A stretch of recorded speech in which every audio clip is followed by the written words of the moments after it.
네, 안녕하세요. 리테라일입니다. 자, 오늘은 2024학년도 한국교원대 입시 결과에 대해서 살펴보도록 하겠습니다. 이제 한국교원대에서 제공한 입시 결과 같은 경우에는 뭐 기본적인 데이터는 좀 나와 있는데, 이제 다른 이제 뭐 세부적인 내용들, 그러니까 뭐 고교 유형 합격자들의 고교 유형별 현황이라든지, 뭐 지원자 이제 뭐 기본적인 사항들 같은 경우는 사실은 좀 파악할 수는 없기 때문에 이제 오늘 이 내용을 뭐 많이 설명드릴 거는 그렇게 많지는 않을 것 같고요. 다만 이제 교원대를 지원하고자 하는 수험생들에게 좀 참고 자료로 좀 활용하시라고 네, 이제 몇 가지 조금 눈에 띄는 부분들을 중심으로 해서 좀 설명을 드리도록 하겠습니다. 그리고 2024학년도 이제 결과고 이제 이 데이터를 이제 보고 계시는 분들은 이제 2025학년도 이제 교원대 입시를 이제 준비하시는 수험생들이 가능성이 좀 크기 때문에 이제 2025학년도에 좀 변동 사항이 전년과 비교했을 때 좀 변동 사항이 있는지 그런 부분들만 좀 간단하게 좀 체크를 하고 좀 넘어가도록 하겠습니다. 자, 우선 수시 모집 입학 전형 결과부터 살펴볼 건데, 자, 이제 뭐 가장 모집 인원 규모가 큰 학생부 종합 우수자 일반 전형 같은 경우, 학생부 종합이죠. 자, 일반 전형 같은 경우에 결과를 좀 한번 살펴보도록 하겠습니다. 이제 학생부 종합 전형 같은 경우에는 뭐 기본적으로 단계별 전형을 다 합니다. 그래서 뭐 1단계에선 서류 100%, 그 다음에 2단계에서 뭐 서류 80과 면접 20%를 합산해서 그래서 뭐 최종 합격자를 선발하게 되는데, 이제 좀 특이한 점은 이 학생부 종합 전형에 수능 최저가 있다는 게 이제 좀 특징적인 내용입니다. 수능 최저학력 기준. 그래서 뭐 수능 최저학력 기준은 2024학년도하고 2025학년도에 기준이 뭐 바뀐 건 없기 때문에 기본적으로 한 4합, 그러니까 4개 영역 다 합쳐서 한 14등급 정도라고 보시면 돼요. 일반 전형 같은 경우에는 4합 14등급 정도인데, 근데 이제 중요한 거는 뭐 이 4합 14등급의 가산 영역이 좀 들어가 있기 때문에, 그러니까 이제 뭐 수학교육과라든지 그 이과 계열, 이제 자연 계열 이제 사범대학 같은 경우에는 뭐 수학 같은 경우에 기하나 미적을 선택한다든지 또는 과탐을 선택했을 때 일정 정도 이제 가산이 붙는 부분들이 좀 있긴 한데, 어쨌든 그냥 뭐 평균 잡아서 그냥 4합 14등급이었다라고 하는 거를 기준으로 해서 살펴보시면 됩니다. 그리고 이 4합 14등급은 전년도하고 올해하고 이제 동일한 기준이니까 합산 등급 기준은 동일하니까 그 동일한 기준을 토대로 해서 일단 어떠한 입시 결과가 나왔는지를 한번 좀 살펴보시면 될 것 같습니다.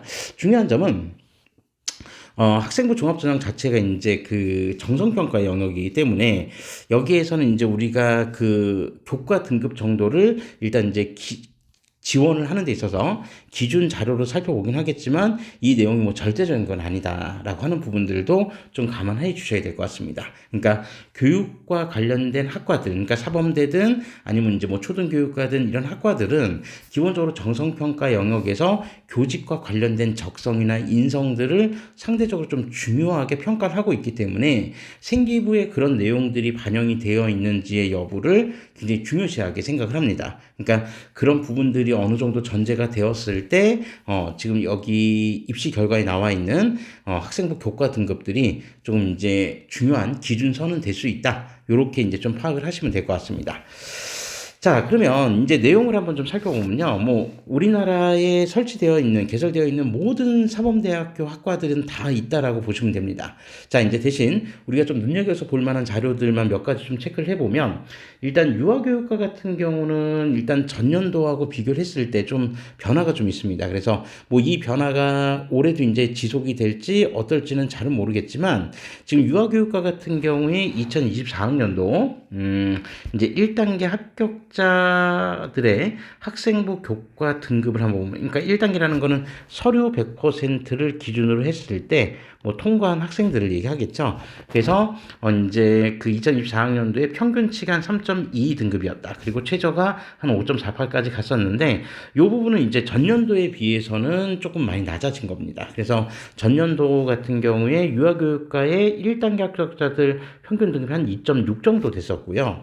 그 다음에 최고 등급은 뭐 그렇게 크게 중요하지는 않을 것 같고, 최저 등급이 전년도에는 한 3.67등급 정도까지였었는데, 네, 이제 이런 부분에서는 좀 2024학년도 좀 낮아졌다. 그러면은, 네, 이 부분들을 놓고 이제 또 어떻게 변화가 될지 이제 뭐 최저 등급이 이렇게 낮게 형성이 되면 또 이제 지원자들의 심리를 이제 뭐 토대로 해서 살펴본다면, 이렇게 낮은 등급도 1단계 통과했었으니까 나도 한번 써봐야지. 뭐 이런 심리가 발동을 한다면, 이제 최저 합격자들은 이제 점수가 좀 더 올라갈 수 있습니다.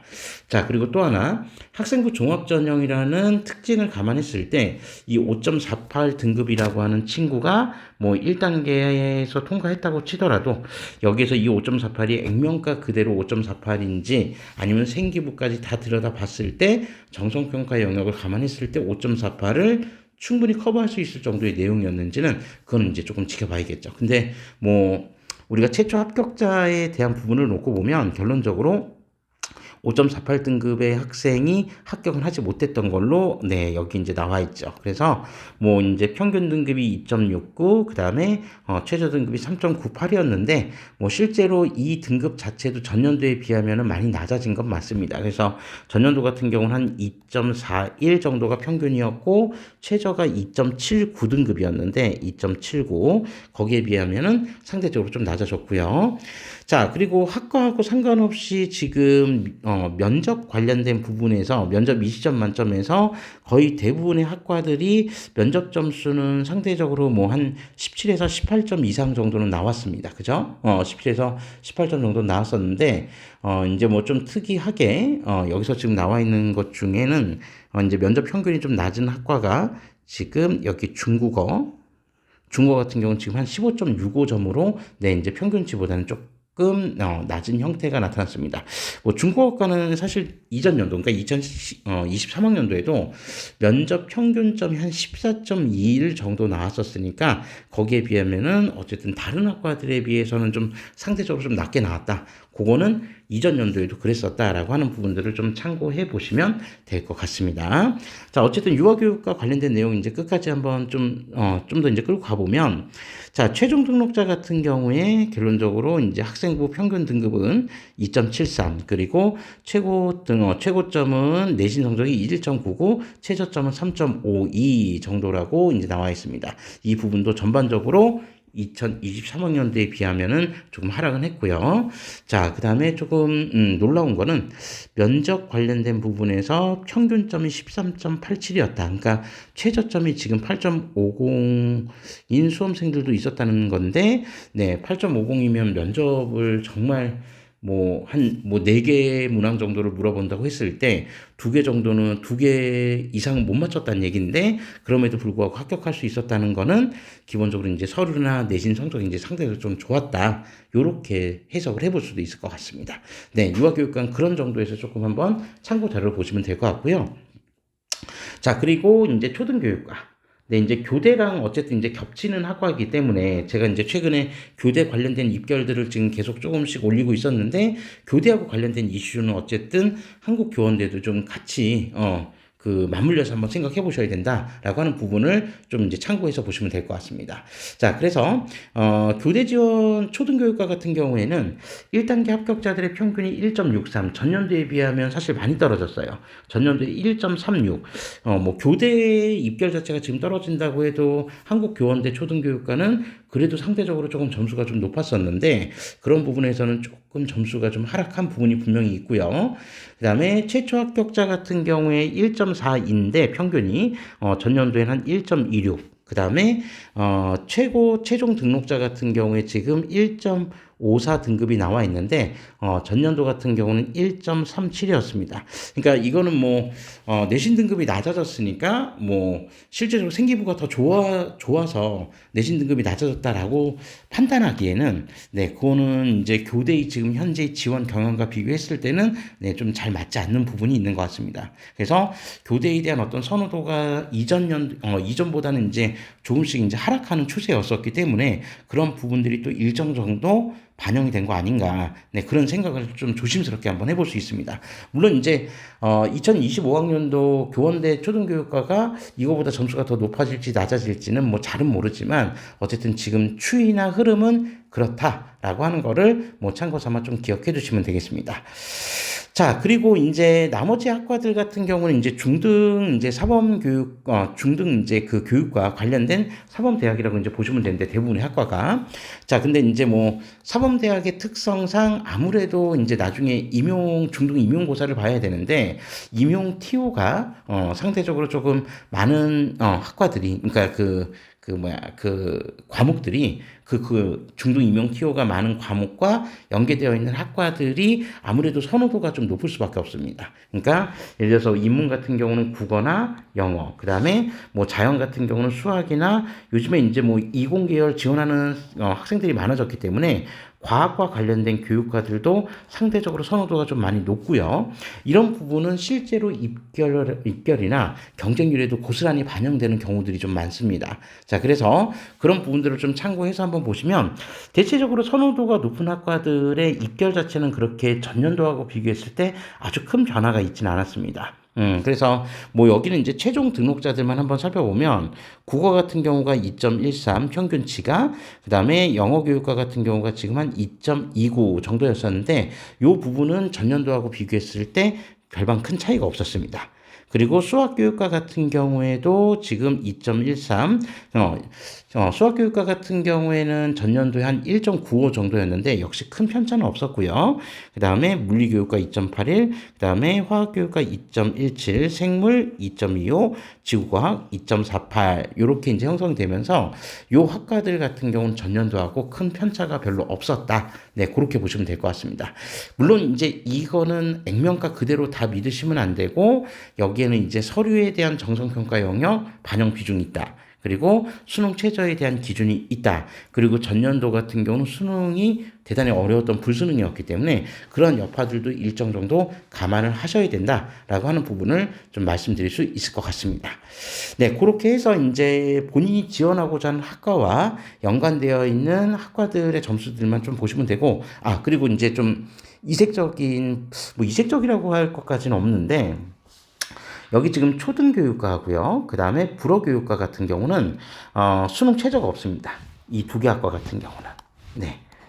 이 두 개 학과 초등하고 불어교육과는 수능 최저가 적용되지 않는다는 점 참고해서 좀 살펴보시면 좋을 것 같습니다. 그러니까 다른 학과들은 이제 수능 최저가 다 있는데 초등교육과하고 불어교육은 네, 이제 수능 최저가 없는 그냥 순수 학생부 종합 전형이다. 요렇게 좀 이해하고 살펴보시면 되겠습니다.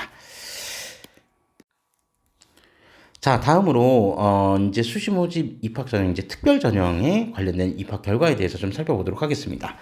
자, 이제 한국교원대 학생부 교과 전형은 사실 이제 지역 인재 전형이기 때문에 일반 학생들이 이제 지원을 할 수는 없고 충청권 지역의 학생들만 이제 지원을 할 수 있고요. 그리고 이제 중요한 점은 올해는, 그러니까 2025학년도는요, 명칭이 좀 바뀌었습니다. 그래서 청남 지역인재 특별 전형이 아니라 이 청남이란 말이 빠지고 그냥 지역인재 전형, 지역인재 특별 전형으로 이름이 좀 바뀌어 있으니까 그 부분 좀 지원하실 때 참고해서 좀 살펴보시면 될 것 같습니다.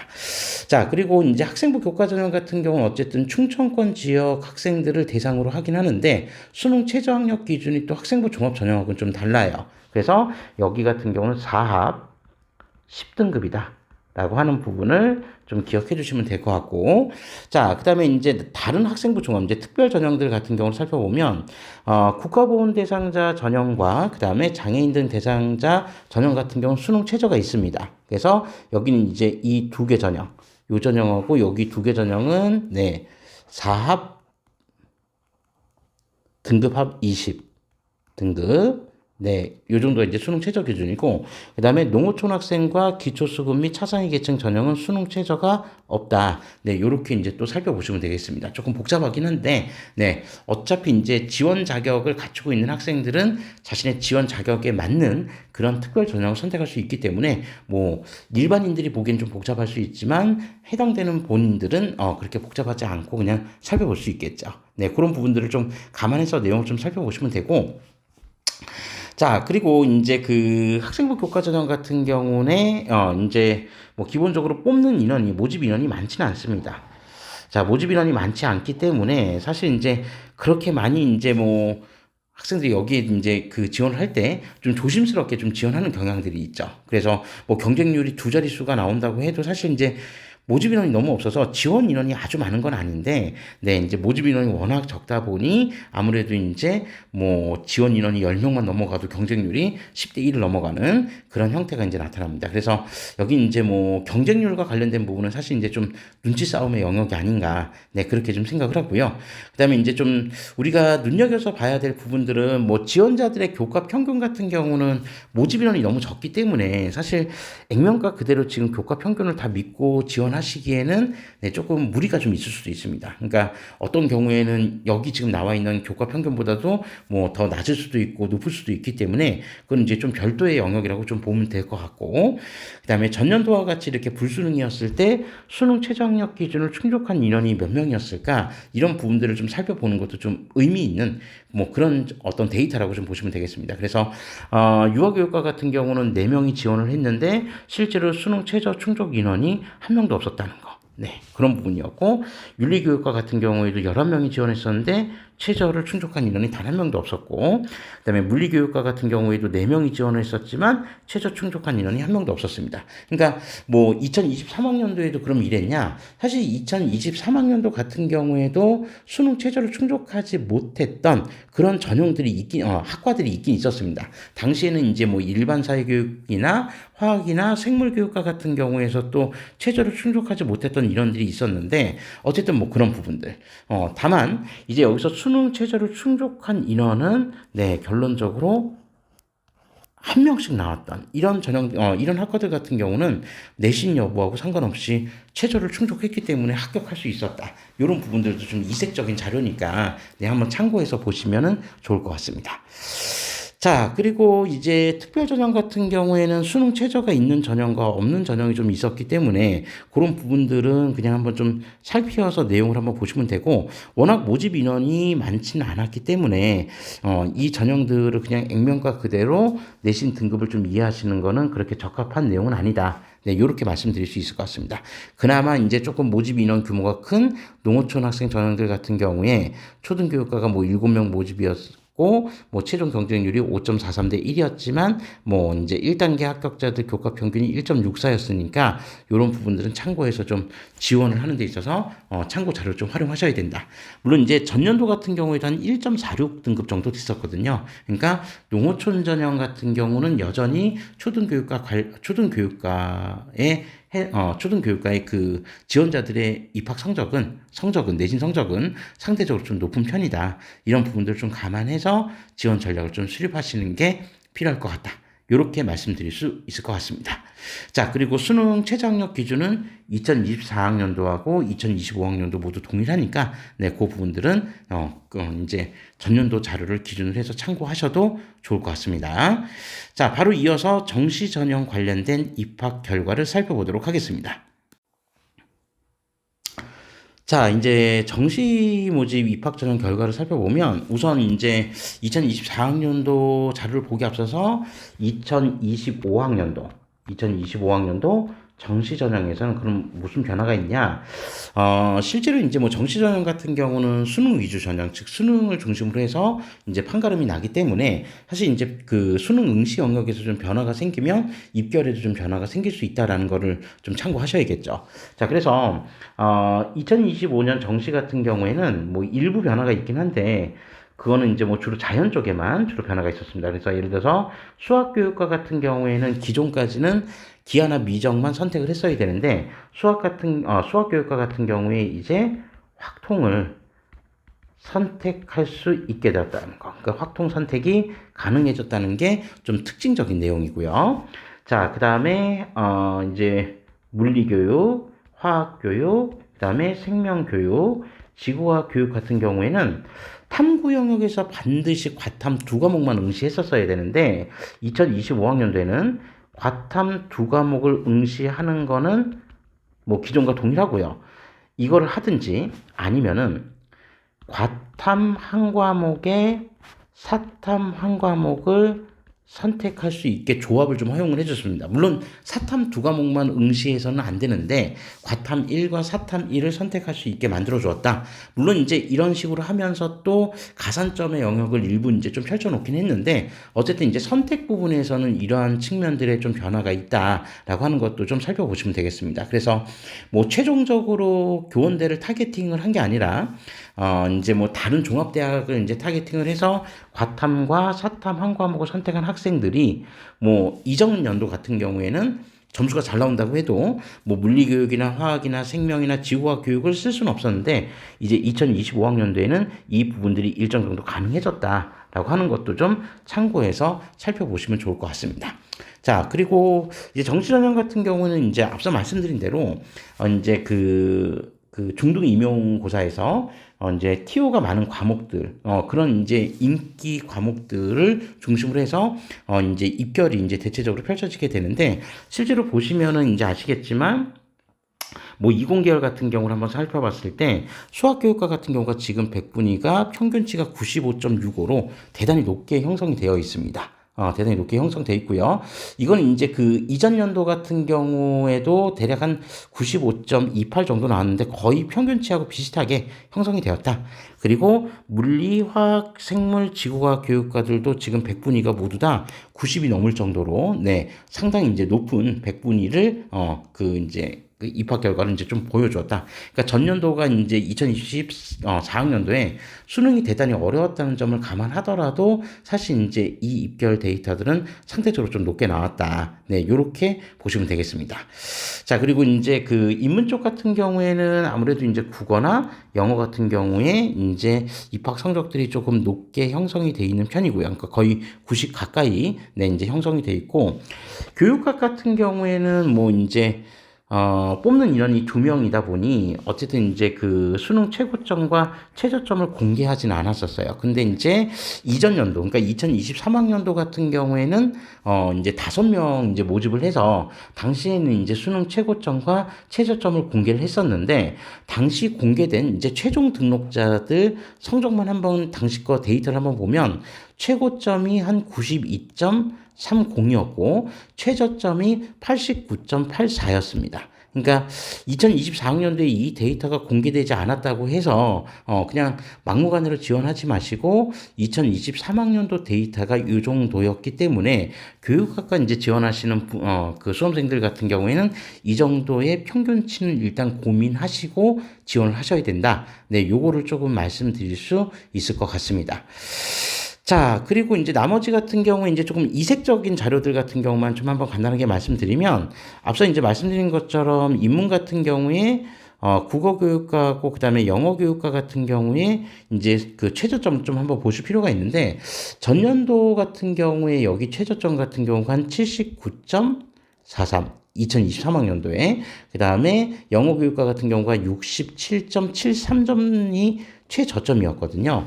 그러니까 이제 이러한 결과치를 보고 아마도 이제 요 결과치보다 조금 높게 형성이 돼 있었던 수험생들이 상대적으로 조금 많이 지원하지 않았을까. 저는 이제 뭐 대충 그렇게 생각을 합니다. 실제로 이제 경쟁률을 놓고 봐도 2023학년도보다는 경쟁률이 대체적으로 좀 높아진 편이었거든요. 그러니까 아마도 이 2023학년도의 최저점을 이제 분명히 살펴보고 지원 전략을 이제 수립했던 수험생들이 생각보다 좀 많이 있었을 거다. 이런 부분들을 좀 고민하시면 될 것 같습니다. 그러니까 이 부분은 따지고 보면 이제 2025학년도 교원대를 지원하는 수험생들은 2024학년도 자료를 참고할 거기 때문에 이 최저점 자료가 지금 거의 86, 88, 87 정도 됐다라고 하면 네, 섣불리 또 요 정도 지금 79나 100분이 67 정도의 학생들이 지원하기에는 이제 좀 머뭇머뭇거려질 수도 있겠죠. 그러니까 경쟁률은 오히려 이제 2024학년도보다 떨어지고 네, 합격선은 어떻게 될지는 네, 한번 좀 지켜봐야겠죠. 네, 그런 부분들을 좀 생각하시면 될 것 같고요. 그다음에 이제 그 불어나 중국어 같은 경우에는 2023학년도에도 사실 이제 공개되지 않았던 자료였기 때문에 그냥 여기에는 그냥 우리가 평균점 정도만 조금 참고해서 지원 전략을 좀 수립하시면 될 것 같습니다. 뭐 참고로 불어교육과 같은 경우에는 전년도보다는 네, 일단 평균점이 조금 떨어졌다. 네, 그렇게 보시면 될 것 같습니다. 네, 그 이외에는 뭐 이제 여러분들 지원하는 학과들이 여기는 이제 뭐 대단히 뚜렷할 수 있기 때문에 보이시는 자료 그대로 해석해 주시면 될 것 같습니다. 짧게 끝내려고 했는데 어째 또 얘기하다 보니 또 길어졌습니다. 네, 요 정도로 일단 좀 마무리 짓고요. 교원대도 어쨌든 이제 좋은 입시 참고 자료가 될 수 있다라고 생각을 하니까 요 자료 잘 참고하셔서 올해 교원대 지원하는 수험생들 모두 좋은 결과 있기를 진심으로 기원하도록 하겠습니다. 감사합니다.